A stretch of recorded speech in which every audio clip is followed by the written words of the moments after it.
Oui, j'ai déjà regardé l'épisode. C'est une dinguerie. Voilà, c'est du poulet. On a bien mangé. Hello fans de Star Wars, j'espère que vous allez très bien.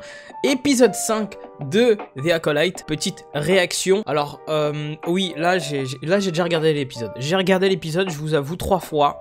Oui, bien sûr, il y a certaines choses qui me font extrêmement plaisir. Je vous avoue, avoir cette brutalité, cette... De toute façon, je vais vous en parler en fin de vidéo. Je vais vous donner mon ressenti sur cet épisode. On va commencer comme d'habitude. Des petits extraits, moi, qui sont les plus importants. Et après, ensuite, je vous dis ce que j'en pense de l'épisode. Alors, attention, c'est pas une analyse complète de l'épisode. Je ne vais pas parler du scénario, de la scénarisation, des producteurs de Disney. Je vais pas parler de ça. Moi, je kiffe Star Wars. Je vais parler de Star Wars. Bon visionnage. Ça se bat grave là. Ça se bat fort. 3, 4, 4v1.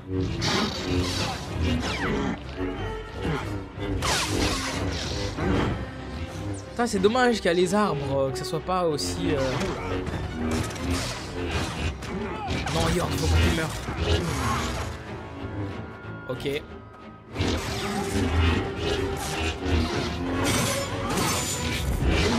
Quoi? C'est du Beskar?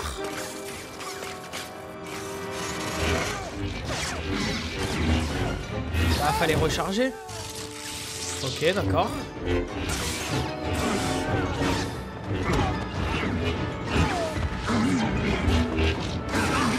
Non, il est trop puissant. Non, dommage. Ah, dommage. Non, les têtes. Ah là là là là. Maître Saul. Qui êtes-vous? C'est Kimir. Vraiment. Vous ne vous souvenez pas de moi. Je sens que nos chemins se sont déjà croisés.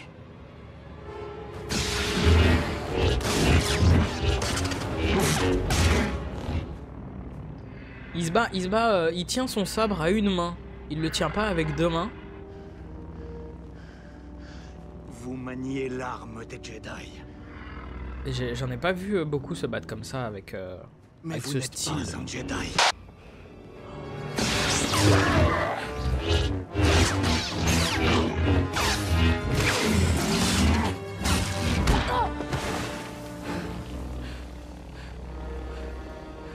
Mais prends exemple sur cette Padawan. C'est une apprentie loyale.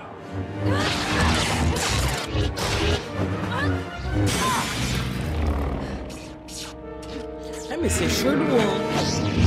Genre ça désactive les sabres laser.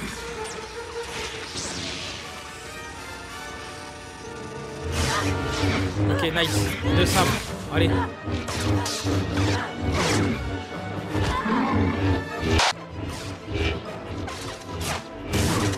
Ça me fait trop penser le combat de Dark Maul, Qui-Gon et Obi-Wan. Voilà. Montre-lui, voilà. Ça bouge bien, ça bouge bien. Oui, oui, oui. Non. Non, non, non. Oh là là, dinguerie. Oh, je savais que c'était lui, je le savais, je le savais, je le savais. Qui êtes-vous? Je n'ai pas de nom. Mais les Jedi comme vous n'auront qu'à m'appeler Sith. Il a dit le S-word. Pourquoi avoir risqué d'être découvert? Oh là là. Que je portais un masque, non? Ouais. Je n'en reviens toujours pas. Autant de morts comme ça, là, avec des personnages qu'on a pu... Ouais, on a pu s'attacher à eux, c'est une dinguerie.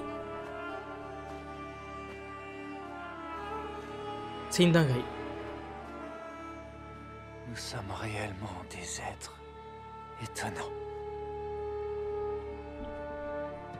C'est le thème de Kylo Ren. C'est le thème de Kylo Ren. C'est trop bien. Moi j'ai kiffé.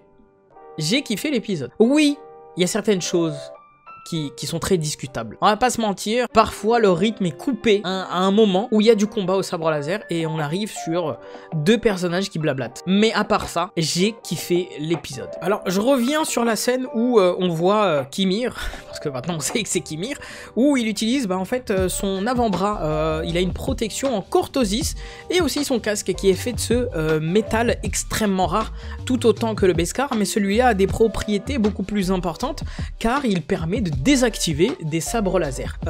C'est une dinguerie de savoir que ce métal extrêmement rare, je crois que c'est un métal site, je sais plus. Alors attention, quand je dis métal site, c'est pas sa provenance, je dis juste que ouais, ce sont les sites qui l'ont utilisé depuis pas mal de temps. Je crois aussi les Mandaloriens, mais c'est assez fou de voir ça et c'est kiffant. On va pas se mentir, il y a un tout petit peu, alors attention, je dis bien un tout petit peu de Game of Thrones dans cet épisode, dans le sens où on s'est attaché à certains personnages. Il y en a certains qui se sont attachés à Yord ou bien à Jeki. Moi, je me suis attaché à Jeki. J'ai adoré le personnage. J'ai adoré sa profondeur. Et voilà. Voir des personnages secondaires qu'on a vus pas mal de temps durant 4 épisodes, les voir disparaître comme ça fait remonter cette émotion que j'avais eue dans Game of Thrones où on s'attache à un personnage. Forcément, c'est sur des épisodes très courts. Là, on est à 35 minutes pour cet épisode. Je veux parler des 4 épisodes. On n'a pas vu les personnages aller dans une évolution. On n'a pas vu les débuts de Jeki ni même de Yord. On connaît pas encore la relation qu'il y a eu entre Yord et Osha. Donc ouais, moi je trouve que c'est bien d'avoir mis ça, mais j'aurais voulu avoir plus d'informations, plus d'histoires à travers Yord et Jeki, mais je me suis quand même attaché à ces personnages, plus avec Jeki, et je vous avoue, la voir disparaître comme ça, alors oui, elle a eu une belle mort, mais non, je veux pas, c'est comme ça, et on n'y peut rien. On a enfin pu voir Kimir. Ça y est, Kimir est le prétendu Sith. Je dis bien Sith entre parenthèses. Vous voyez les grosses parenthèses là?